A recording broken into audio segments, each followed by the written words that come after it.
प्यारे विद्यार्थियों, जय हिंद, नमस्कार। स्वागत है आप सभी का आज की इस वीडियो में। आज की वीडियो में हम आपके लिए लेकर के आए हैं प्री बोर्ड परीक्षा कक्षा 10 हिंदी का क्वेश्चन पेपर। यह क्वेश्चन पेपर आपकी प्री बोर्ड परीक्षा और आपकी बोर्ड परीक्षा दोनों के लिए बहुत इंपॉर्टेंट है, क्योंकि जो क्वेश्चंस प्री बोर्ड में आते हैं वैसे ही क्वेश्चंस आपको यूपी बोर्ड परीक्षा में भी आपको देखने को मिलेंगे।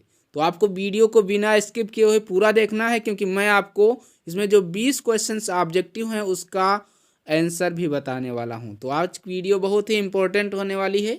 आपको वीडियो को बिना मिस किए हुए पूरा देखना है और वीडियो को लाइक कर देना है, वीडियो को अपने दोस्तों के साथ शेयर कर देना है। तो चलिए हम वीडियो को स्टार्ट करते हैं। सबसे पहले यहाँ पर देख पाएंगे कक्षा 10 का हिंदी का यह क्वेश्चन पेपर है। समय इसके लिए 3 घंटे 15 मिनट का है, पूर्णांक 70 का है। निर्देश दिए गए हैं, आपको पढ़ लेने हैं क्योंकि निर्देश बहुत ही इंपॉर्टेंट हैं। निर्देश में दिया गया है कि प्रारंभ के जो 15 मिनट हैं परीक्षार्थियों को प्रश्न पत्र पढ़ने के लिए दिए गए हैं। और दूसरा निर्देश है प्रश्न पत्र 2 खंडों में विभाजित है, खंड आ और खंड बा। खंड आ में 20 अंक के बहुविकल्पीय प्रश्न दिए गए हैं और खंड बा में 50 अंक के वर्णात्मक प्रश्न दिए गए हैं। जो ये 20 अंक के 20 प्रश्न दिए गए हैं ये आपको OMR शीट पर करना है, OMR शीट पर गोला करना है। आपको OMR शीट आपकी बोर्ड परीक्षा में भी दी जाएगी और प्री बोर्ड परीक्षा में भी दी जाएगी। और खंड बा में जो 50 अंक का प्रश्न है, 50 अंक के जो प्रश्न हैं इनको आपको उत्तर पुस्तिका में अपनी लिखना है। इसके लिए आपको उत्तर पुस्तिका भी आपको दी जाएगी। और चौथा निर्देश है कि प्रत्येक प्रश्न के सम्मुख उनके अंक निर्धारित किए गए हैं। अब खंड आ में बढ़ते हैं, जो बहुविकल्पीय प्रश्न है और इनको आपको कहाँ पर करना है, OMR शीट पर करना है। कोई भी उत्तर पुस्तिका पर इनके उत्तर नहीं लिखेगा। जो भी करना है, ये जो 20 प्रश्न हैं उनको आपको OMR पर ही गोला करना है। जो ऑप्शन सही है उसको आपको गोला करना है। नोट दिया गया है कि निम्नलिखित प्रश्नों के उत्तर दिए गए निर्देशानुसार OMR आंसर शीट पर अंकित कीजिए। यहाँ पर देख पाएंगे 20 गुणे 1 लिखा हुआ है, यानी कि 20 प्रश्न है, प्रत्येक प्रश्न 1 नंबर का है। इस आधार पर आपका 20 अंक यहाँ से मिलेंगे आपको। पहला प्रश्न है त्याग पत्र किस विधा की रचना है। बहुत इंपॉर्टेंट प्रश्न है, ये आपके लिए बोर्ड परीक्षा में भी आने की संभावना है। त्याग पत्र किस विधा की रचना है, तो उपन्यास विधा की रचना है। बी वाला आपका ऑप्शन सही है, तो बी आपको गोला कर देना है OMR शीट पर।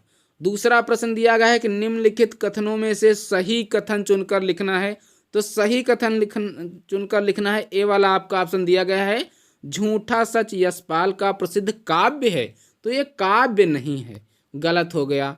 दूसरा है बी वाला कि डॉक्टर नगेंद्र ख्याति प्राप्त उपन्यासकार हैं, तो ये सही ऑप्शन है, क्योंकि जो डॉक्टर नगेंद्र हैं ये उपन्यासकार हैं। बी वाला ऑप्शन राइट होता है, तो आपको बी वाला गोला करना है।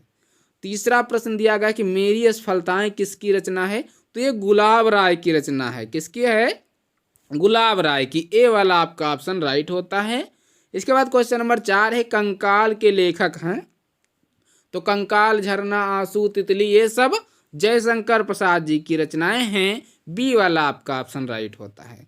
क्वेश्चन नंबर 5 है गोदान किस युग का उपन्यास। बहुत इंपॉर्टेंट प्रश्न है। अब गोदान किसकी रचना है, गोदान किसकी है, प्रेमचंद जी की है। किसकी है, प्रेमचंद जी की है। और प्रेमचंद जी किस युग के हैं, शुक्ल युग के हैं। ए वाला आपका ऑप्शन राइट होता है। इसके बाद निम्नलिखित में से कौन मुक्तक काव्य के कवि हैं, तो मुक्तक काव्य के कवि बिहारी जी हैं। ए वाला आपका ऑप्शन राइट होता है। क्वेश्चन नंबर 7 है कि साकेत महाकाव्य की रचना किसने की, तो ये मैथिली शरण गुप्त ने की थी। और मैथिली शरण गुप्त किस युग के कवि हैं, इसका क्वेश्चन आपको कमेंट बॉक्स में कमेंट करना है। इस क्वेश्चन का आंसर आपको कमेंट बॉक्स में कमेंट करना है कि जो मैथिली शरण गुप्त जी हैं ये किस युग के रचनाकार हैं। क्वेश्चन नंबर 8 है राम कुमार वर्मा द्वारा रचित प्रबंध काव्य है, तो ये उत्तरायण है। बी वाला ऑप्शन आपका सही होता है। क्वेश्चन नंबर 9 है छत्रसाल दशक के रचनाकार हैं, छत्रसाल दशक भूषण जी की रचना है। सी वाला आपका ऑप्शन राइट होता है। क्वेश्चन नंबर 10 है केशवदास की रचना है, तो केशवदास रामचंद्रिका, केशवदास रामचंद्रिका, ए वाला आपका ऑप्शन राइट होता है। तो ए वाले पर आपको गोला करना है। क्वेश्चन नंबर 11 है कि करुण रस का स्थायी भाव है, करुण रस का स्थायी भाव है शोक, ए वाला आपका ऑप्शन राइट हो जाता है। अगर आपने इसमें 20 में 20 क्वेश्चन सही कर दिए हैं तो आपके बोर्ड परीक्षा में 20 में 20 ही क्वेश्चन के उत्तर यानी कि 20 में 20 नंबर आपको मिलेंगे बोर्ड परीक्षा में भी। अगर इसमें से 20 कर देते हैं आप तो आपको बोर्ड परीक्षा में भी 20 नंबर ही मिलेंगे। क्वेश्चन नंबर 12 हरि जननी में बालक तेरा में अलंकार है, रूपक अलंकार है, ए वाला आपका ऑप्शन राइट होता है। क्वेश्चन नंबर 13 है रोला छंद में कितनी मात्राएं होती हैं, तो रोला छंद में 24 मात्राएं होती हैं, ए सी वाला आपका ऑप्शन राइट होता है। क्वेश्चन नंबर 14 है मौक्तिक, मौक्तिक शब्द का तद्भव है मोती, ए वाला ऑप्शन राइट हो जाता है। क्वेश्चन नंबर 15 है तिरंगा में समास है, तिरंगा जहां पर प्रथम पद जो हो संख्यावाची हो तो द्विगु समास हो जाता है। कौन सा समास? द्विगु समास। तो तिरंगा, तो इसमें भी संख्यावाची प्रथम पद है, द्विगु समास हो जाएगा, बी वाला ऑप्शन राइट होता है। क्वेश्चन नंबर 16 है त्वा प्रत्यय लगाकर शब्द बनेगा। अब त्वा प्रत्यय तो सभी को दिख रहा होगा कि त्वा किसमें लगा है। एक बात मैं आपको बता दूं, जो प्रत्यय होता है वो शब्द के अंत में लगता है और जो उपसर्ग होता है वो शब्द के पहले लगता है। तो त्वा शब्द के अंत में लगा है मृदित्व, मृदित्व लिखा है, ए वाला आपका ऑप्शन राइट हो जाएगा, इसमें त्वा प्रत्यय लगा हुआ है। क्वेश्चन नंबर 17 है अंबर और वसन किस शब्द के पर्यायवाची हैं। अंबर मीन्स कपड़ा, वसन मीन्स कपड़ा, तो किसका पर्यायवाची हुआ? कपड़ा का, बी वाला ऑप्शन आपका राइट हो जाता है। अगर वीडियो अच्छी लग रही है तो वीडियो को लाइक करें, चैनल को सब्सक्राइब करें, अपने दोस्तों के साथ इस वीडियो को शेयर करें।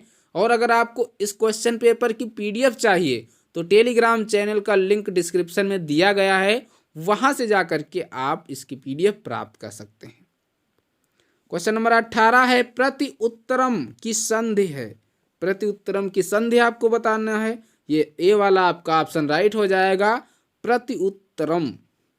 इसके बाद क्वेश्चन नंबर 19 है फल शब्द का चतुर्थी विभक्ति द्विवचन का रूप है, फलाभ्याम हो जाएगा, क्या हो जाएगा?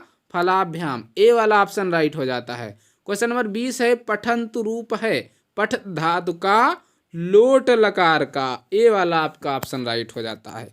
तो ये आपके 20 जो क्वेश्चन थे इनको हमने OMR शीट पर किया।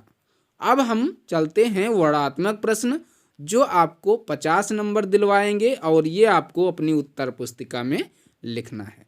तो खंड बा की तरफ बढ़ते हैं। खंड बा में जो पहला प्रश्न दिया गया है, लिखा है निम्नलिखित गद्यांश पर आधारित प्रश्नों के उत्तर दीजिए।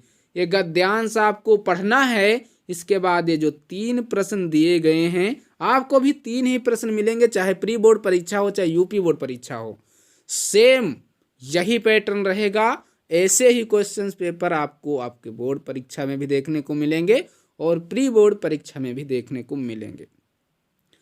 तो ये 6 नंबर का है, 3 गुणे 2 यानी कि 3 प्रश्न दिए गए हैं, 2 नंबर का प्रत्येक प्रश्न है, तो 6 नंबर यहाँ से मिलेंगे। पहला प्रश्न यूपी बोर्ड में ऐसा ही आएगा, इसमें उसमें भी लिखा होगा उपर्युक्त गद्यांश के पाठ एवं लेखक का नाम लिखिए। आपको क्या करना है, प्रत्येक पाठ के लेखक का नाम जरूर याद कर लेना है और पाठ का भी याद कर लेना है। रेखांकित अंश की व्याख्या जरूर आएगी, इसको आपको याद कर लेना है। गा है इस गद्यांश में ममता की किस मनोवृत्ति को स्पष्ट किया गया है। ये क्वेश्चन आपका जो तीसरा क्वेश्चन होगा ये डिफरेंट होता है, ये कहीं से भी आ सकता है, लेकिन ये आपका गद्यांश से ही होगा, इसी से संबंधित होगा, ये आपको ध्यान में रखना है। इसके बाद को अथवा में दिया गया, अगर आप किसी कारणवश पहला नहीं कर पा रहे हैं तो ये अथवा वाला कर सकते हैं, इसमें भी देख पाएंगे सेम वैसे ही है।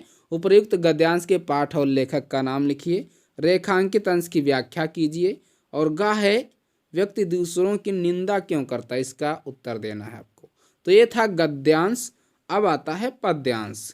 तो दूसरा प्रश्न है, निम्नलिखित पद्यांश पर आधारित प्रश्नों के उत्तर दीजिए। ये आपको इसके लिए भी 6 नंबर दिए जाएंगे।